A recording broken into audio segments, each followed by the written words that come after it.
Teka lang so nakaisang token kayo ng boyfriend mo? Opo. Tapos, kumatok yung lalaki? Hindi po kasi nag-text po silang dalawa. Tapos, silang dalawa, yung boyfriend ko, tapos po yung boyfriend po din nung isa. Nung best friend ko. Tapos? Tapos, nagulat po kami kasi... Sino nagulat? Sinong kayo? Kayo nung? Kasi po pinag-usapan namin after ng best friend ko, sabi niya, nagulat din daw po siya. Teka lang So nagulat kayo ng best friend mo? Opo, na yung boyfriend ko po pumasok po sa kwarto niya, tapos yung boyfriend niya po pumasok po sa kwarto ko. Nung pumasok, pag-usapan natin. Yun po yung sinasabi ko sa inyo kanina na medyo...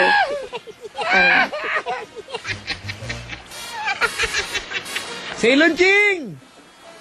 Kayo magawin to? Hindi ko kaya. Let's pray for them! It's bad. Nung pumasok yung boyfriend na kaibigan mo sa kwarto nyo, which is ikaw na lang yung tao doon, di ba? Ako na lang po. Okay, ganito. Pumasok siya doon, ano suot-suot mo? Nakatakip lang po ng kumot. Kasi po... Eksena sa pelikula. Teka lang nung pumasok yung lalaki sa kwarto mo. Opo. Ano nasa utak mo nun? Nagulat po, pero kasi po ginujoke na po nila kaming dalawa nun. Hindi mo ba nakuha magalit? Kasi parang, di ba parang pinagtripan ka na? Kasi po parang sinabi po nilang dalawa na parang gagawin daw nila yun. Parang trip nila, pero hindi naman namin ganun siya sineryoso. Hindi, tinatanong ko yung actual na nandun na yung lalaki sa kwarto mo at hindi ka ba nagalit? Kasi alam mong yung boyfriend mo kikembela sa ibang babae? Nailang po. Nailang na hindi ka nagalit? Siyempre po, medyo yung feeling ko, medyo na-hurt. Kasi... Na-hurt? Yes. Pero wala kang damit? Wala po. Kusang ka na!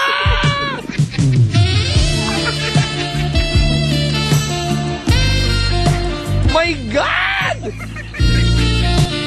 My God na naman! Sailor Jing!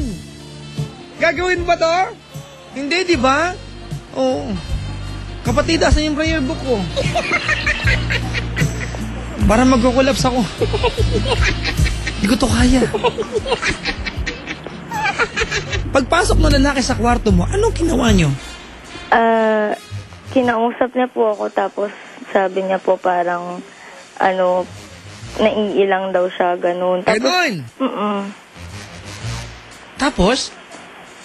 Ako din po siyempre sabi ko sa kanya kasi medyo tropa ko yun Tropa ko. Hindi naman tropa. Kasi dahil boyfriend siya ng best friend ko, parang friend ko na din. Teka lang, gano'ng katagal na kayo ng boyfriend mo? Mag-1 year. Sila nung girl?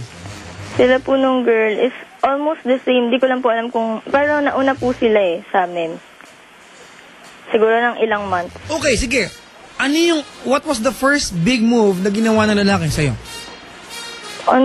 Parang nilapitan niya po ako, tapos hindi ko na nga po na masyadong ma-recall, pero if tama po yung pagkaka-recall ko is, ayun po, kiss po.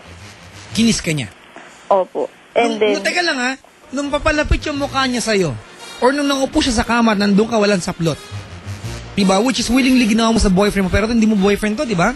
Ito kay boyfriend na kaibigan mo, did you even contemplate of saying no? Or you were just confused? I think I were just confused.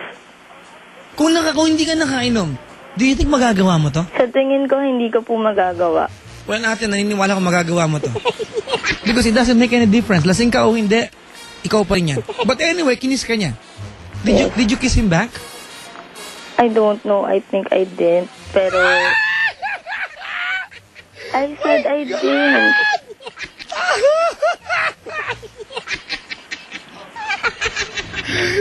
Sailor Jing! Basta't katutut kita. Walang kailangan pa. Napakanta ka, mga kaibigan. Talaga? So tapos? Tapos po, ayun. Hindi ko na po ma-recall kasi after po na napag-usapan po namin yun, sabi niya po, yung sinasabi ko daw po is yung pangalan daw po ng boyfriend ko. Alright, so, kinis ka niya... Siya ba sinarsyado mo? Hindi ko po matandaan That would be a yes. Actually, hindi ko po talaga. So, hindi... God! Kasi sobra po. Kasi first time ko pong uminom Oh my God! ng tequila. So, What an age yung boyfriend mo? po, Whew! Grabe si Ilan Ching. Kailangan ng fire extinguisher dito. Oh yeah.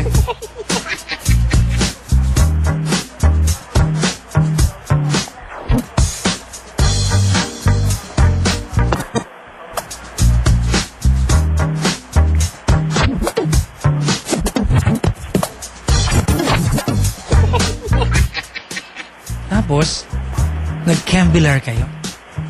opo.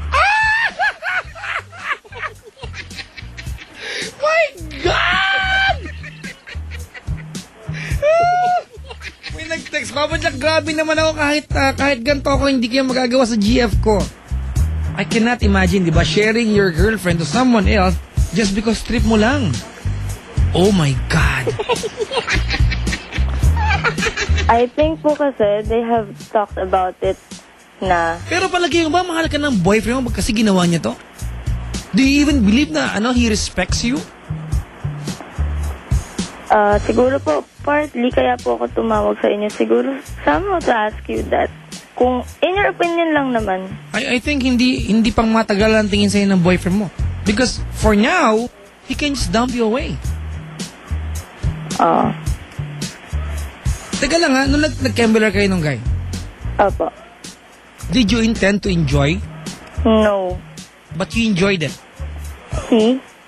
I think he did. What about you? I didn't because all those times I was thinking of my boyfriend.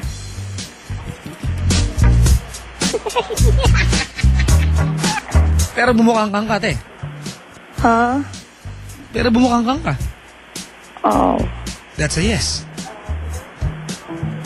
Ha? Yes. Ibinigay mo ang sarili mo sa ibang lalaki. Yes. Siguro, And the craziest part is, your boyfriend arranged everything, di ba? He orchestrated everything, di ba? not just him, siguro, the two of them. My God! Kasi,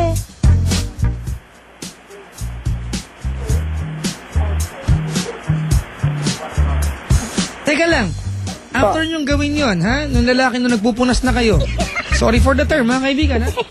Gusto ko talagang maging nakakadiri sa pananaw nyo to kasi ayaw kong gawin ninyo. Nung nagpupunas na kayo nitong lalaking to, hindi ko nga po siya nakita eh. umalis siya, bumalik na kwarto niya. Afterwards. Bumalik Yes. yung boyfriend mo. Yes po. Ano sabi sa'yo ng boyfriend mo?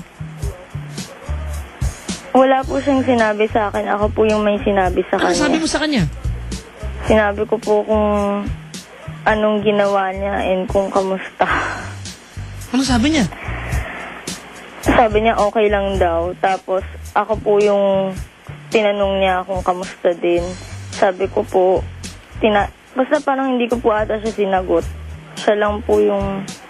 Tapos Teka lang, may nag-text sa akin dito, mga kaibigan. Papa Jack, swinging is common. Alam ko ito, it happens in Cebu, ha?